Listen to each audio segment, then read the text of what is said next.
All right, everybody, welcome back to my channel. My friend just dropped this computer off. He said the problem was that when he was going into the system folder, he rebooted and got a message saying there's no operating system. So what I'm going to be doing here is I'm going to be turning her on to see what is the issue with it, and let me see if I can diagnose the problem. Normally, when you get a situation where it says no operating system, either your hard drive done died on you, or main number one reason, just like I mentioned, you deleted the system folder. So let's go ahead and turn it on so we can go ahead and see the issue. And y'all keep in mind that is behind it, as you see, is the Deepcool McHugh 110 case. Good micro ATX case. No issues, no problem. So right now she's booting up. And only thing he does is just basically browse the internet. So when you do a system that browses the internet and you just want to go ahead on and just keep everything copacetic and simple. So, and what he did was he basically copied the whole entire operating system onto another hard drive, one of his externals in here, because he's sitting on 2 terabytes, not two, but he's sitting on 3 terabytes of hard drive space in here. He have a 2 terabyte as well as a 1 terabyte. So on external drives, he's sitting on 3 terabytes, and on his SSD, he has a 512 by PNY. So far everything is good, but he say later on when he works on it, it just go black on him. So what I'm going to be doing here is I'm going to be refreshing the whole entire system, because what he did wrong was that he installed everything on the external. So what I'm going to be doing is I'm going into the back, and as you see, it's flickering screens. It's not supposed to be doing that. It's supposed to pull to this screen right here. You hit the enter key, it goes into your login information screen. So I can see right then and there it's trying to pick up what hard drives to do. So what I'm going to be doing here is I'm going to shut it down, and I'm going to reboot it up just off the SSD. All right, now I just shut it off. I went to the back. I disconnected the externals. I will be now booting off the 512 by PNY hard drive. So I'm going to be booting off that there and to see what we're going to get. All right, system's on, as you see. Got the green lights going. That's his favorite color. Green is peaceful, harmony, and it's spiritual. So right now, everything is booting up. That's what I like to see. Goes directly into it. Okay. So far, I'm going into the operating system. What did he do? I don't know. So far, we're going into the operating system. Everything looking good. And voila. Or he just probably hooked it up into the wrong VGA port, probably to the D sub port on the motherboard instead of his graphic card. So we are going to go ahead on and basically do anything. But what I promised him, I was going to go ahead and clean it out for him, and I'm going to go ahead on and do a fresh reinstall. Now I'm going to go ahead on and see if I can get the login information from him, so I can log into his system using my hookups and everything like that. Not my internet hookup, because my internet hookup has my digital code keys. So if I go ahead on there and log in with my credentials on his system, it's gonna pick up one of my code keys and automatically and install it into that. So what we're gonna be doing here now is I'm gonna be calling him, getting his login information, so I could dismantle his code key, and we just gonna take it from there. Alrighty, now when I'm done with everything, because like I said, I'm gonna give her a quick clean. Let me go ahead and move everything out the way so you can see this baby here. That's her. She looking nice, good and clean. Just like I said, this is the Deepcool 110 PC case.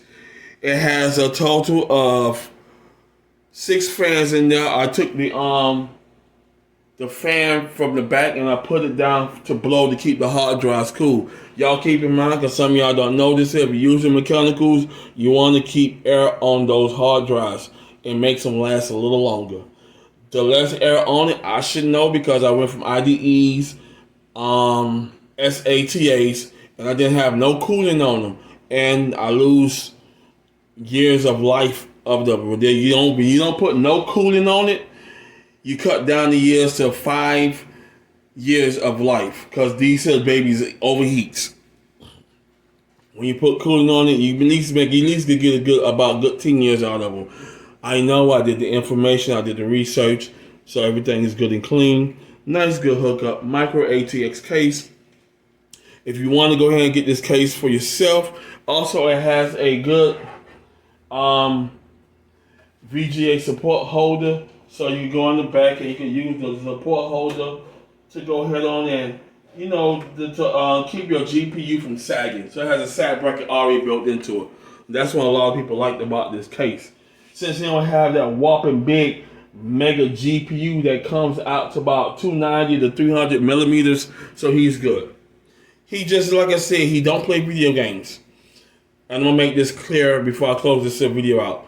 My channel is not about video gaming on any old hardware. I did not design my channel for that. My channel is to go ahead and give people what they need, such as information to keep your system running good and strong, keep it clean, or if you want to go ahead and refresh your old system and give it a new, good, different look, you can do so. But my channel is not based about gaming. My channel is not one-dimensional. My channel is to give people what they need for their needs.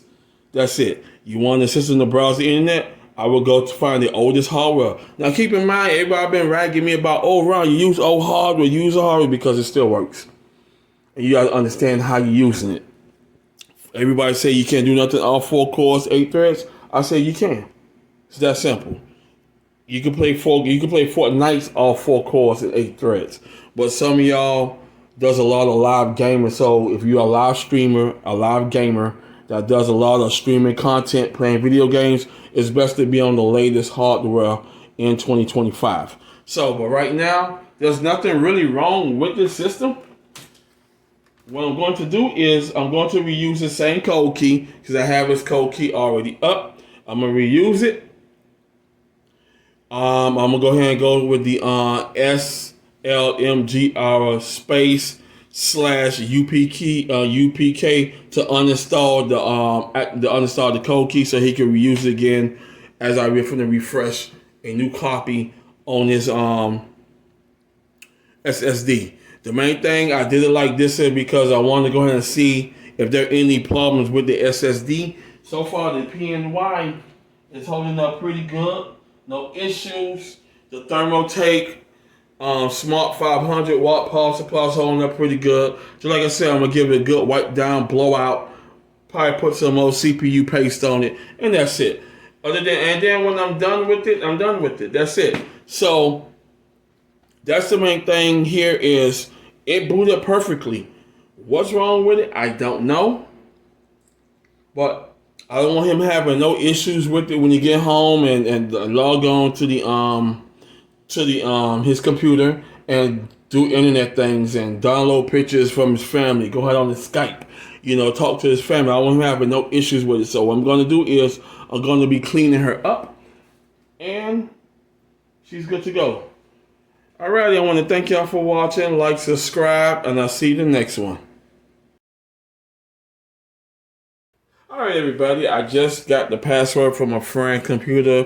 This is what he's getting. Now, notice everything is going off his desktop. And he's saying C program, file Windows app, Microsoft Windows cross device 1.24. 121.37.0x cross-device service exe incorrect function. Basically, this is a system corruption error here. When you get this here, you automatically just take it off, do a fresh install. And what he's been experiencing when he logs back into the system to this page here is that he is not getting any of his functionality from the internet, etc., or anything like that. And the stuff I had up here for him from iObit, such as System Cleaner, Drive Boost, etc., all of that is gone. And as you see down here to the bottom here, all his click apps are gone, which is basically his internet. All that is done because of a system error. Normally, 9 out of 10, you could go in there and fix it by doing source coding and stuff. But basically, we just recommend that you go ahead on and just do a fresh install and stay out the system folder. Now, since he gave me access to that, I'm going into his drives, his drive folder, to go ahead on and find that extra copy that he did into his external hard drives, which they are on the side. Yep, you see it probably in the back. They're all right here on the side here. So yes, you see them all right there where my fingers at. They're right there. I built the system, so I should know where everything's at. But other than that, this is what I experienced. Now, 9 out of 10 people who trying their best to get into computers fluctuate with their system folder. As an experienced builder, the main thing we tell y'all not to do is stay out your system folder. When you're done with the computer, turn your system off, because if you leave your computer on just like this, he could just walk away from it. Just leave it on running 24/7, 365 days out the year. You leave it open for hackers to hack into, because all a hacker need is a open IP address. So when you're done doing what you have to do, always shut your system off and never mess with the C drive. The C drive is only for the operating system and programs. Get you another SSD, M.2 drive, or a mechanical SATA drive, and put all your pictures, documentations, music on that drive itself. Never put anything else but your program files on the C drive. That's it. Only thing belong on the C drive: 1, your operating system; 2, your programs, and everything else needs to be backed up, such as your games, etc. Pictures, files, music should be backed up into another hard drive. A lot of people use the main hard drive and fill it up, and then when that goes out, you lose all your information, because 9 out of 10 today PC users don't back up their information, such as favorite photos, favorite documentations. They be doing financial stuff. All that should be backed up into a nice little flash drive. So I see the issue. I recognize that issue, because that happened to me. And 9 out of 10, when you see this here, I may not be able to unactivate his product key. So matter of fact, let me see if I can do that right now.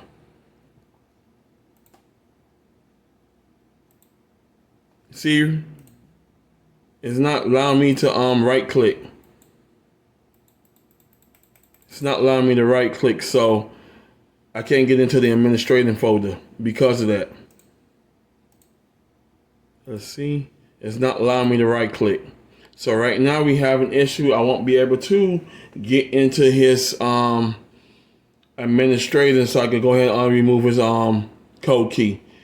So basically, down she goes, fresh install, because he has a corrupted folder dealing with his operating system. So basically, just like I said, I recommend just do a fresh install, because he lost all his applications down to the bottom. So I'm gonna go ahead and do that there. There's no network hooked up to it, so we good on that. Usually when you have everything functional, you have an you get into your administrative thing to go ahead and start removing your product key, etc. I cannot get into that there. You can do right click and go into the PowerShell. But let me go ahead and see if I can do that there now. Let me see if I can remove it from here. Nope. That's not supposed to be like that, but we are going to see if I can remove it.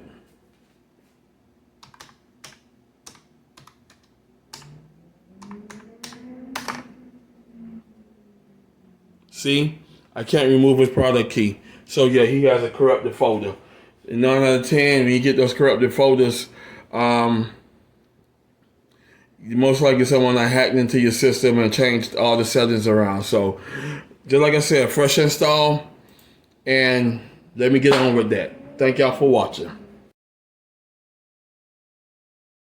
All right, everybody, everything is now done. Now I can access everything, because before, when I showed you, all this was not there. All of it. Everything was done because of a corrupted folder that my friend did when he tries to sit down here and navigate into his folders. I already told him the C drive you do not touch. Only thing goes on the C drive is the operating system and programs. That's it. I don't care how big the gigabyte size is. If it's a 512, 1 terabyte, 2 terabyte, to my perspective, some of y'all may agree differently from me, but it's okay.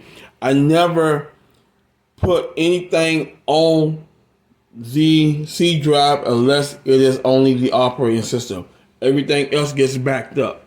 And now, before, when I right click, I couldn't access anything. Now, with some of y'all like to type in everything. With me, everything is at a right click. Now, I can access his PowerShell. Easy. Easy, with no issues. Before, when I did it, I didn't get none of this. I didn't get Windows System 32. I didn't get none of that. And that's easy. I can access everything easy. Before, when I tried to access his device manager, I couldn't do that. Now I can access the device manager with no problem.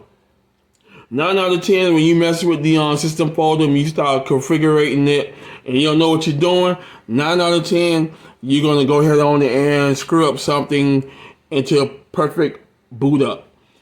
In this case, it booted up, but he had a whole lot of errors and a whole lot of system files missing because they was deleted.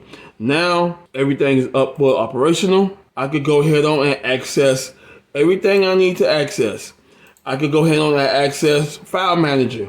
Before, when I clicked on File Manager, it says error, system folders not found. Now I can access File Manager. And they got all his hard drives. He has 3 terabyte of external. So now what I got to do is basically, one, install the drivers to his graphic card, his USB 3.0 PCIe card, and make sure all system board drivers are updated. And that is it. Everything is up here, all his files, his pictures, etc. I'm not opening up anything because this is my friend's personal computer, and files up here is not basically shown to YouTube public. So that's one thing here when I build systems, whether it's a gaming system, whether it's just a regular functional system, I don't access anything. I just send it off and I'll let them access it. Now, he has his operating system drives done, and this should not be up here. This is in his folder, program files. Nothing should not be up here, and this is where he made his mistake. He copied everything, and so what I'm going to do is I'm just going to go ahead and format that because he said it wasn't nothing on here, so I'm just going to format that, and that's what he did wrong. Was he made a copy of the system folder into the 2 terabyte hard drive. So now what I'm doing here is I'm reading 2 system folders. You do not want that. So just quickly format, do a quick format, and it's going to erase everything on that there. And that's it. Done. So now everything is wiped clean because I cannot have 2 operating systems reading each other. One's going to have to cancel out. So you find that issue, this is how his folder should look. Now what I'm going to do is I'm going to add folders, documents, pictures, music. I'm going to have those files if set up in there for him by doing this here. And when it says new, you just add new folder. That's it. I don't have to go over that because some of y'all know how to do this here. The ones who don't know how to do it, that's for the ones who know how to do it. So when you get ready to save your files and stuff, and something happens to your C drive, which is your operating system, you don't have to worry about losing anything. This is one reason why we build systems that has storage spaces. If you own the new latest motherboards, that's fine. The reason why I don't buy new hardware because it's just too much of hardware for me, and I'm just a simple, basic PC user that plays simple things, do simple PC tasks, etc. So I'm gonna go ahead and close this video out. I'm gonna go ahead on and finish doing what I gotta do, and I want to thank y'all for watching. Like, subscribe, and I got more content coming for you. Peace.